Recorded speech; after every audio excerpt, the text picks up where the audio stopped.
Insurgency Sandstorm's first content update is now live and free to all players. My name is Michael Sruhas, I'm a lead game designer, and I want to run you through some of the new stuff you can see in today's update.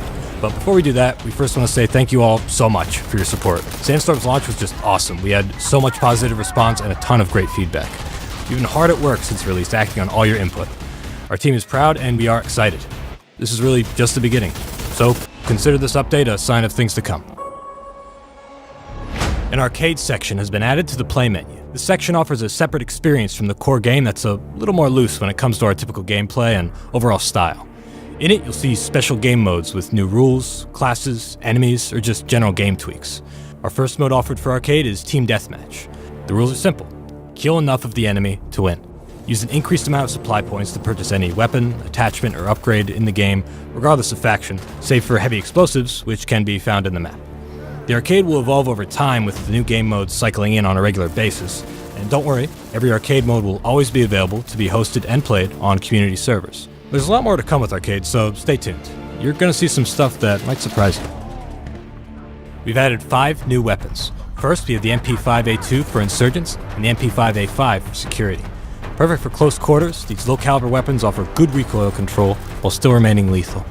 Gunner classes can enjoy 2 new machine guns with the MG3 for insurgents and the M240 Bravo for security. The M240 Bravo provides a higher caliber alternative to the M249, while the MG3 spits hot fire at 1,000 rounds per minute. We've also added a new security handgun, the PF940, which has a high-capacity magazine and 9mm rounds. The M84 flash grenade has been reworked to be more effective. Flashbangs now blind for longer, as well as slow down movement and look speeds of those caught in the blast. Both factions have new cosmetic items to unlock, including a new camouflage pattern, eyewear, skull masks, tattoos, and more.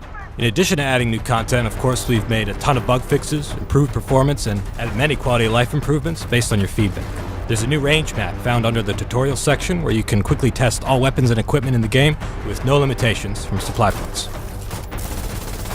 Weapons will now pull back further instead of always moving down when obstructed, and properly take into account the length of barrel attachments like suppressors. Now, your weapon length may offer you an advantage or disadvantage in close quarters. Competitive now has more choices for weapon optics, a tiebreaker mechanic, and a lever penalty for players who exit a match early.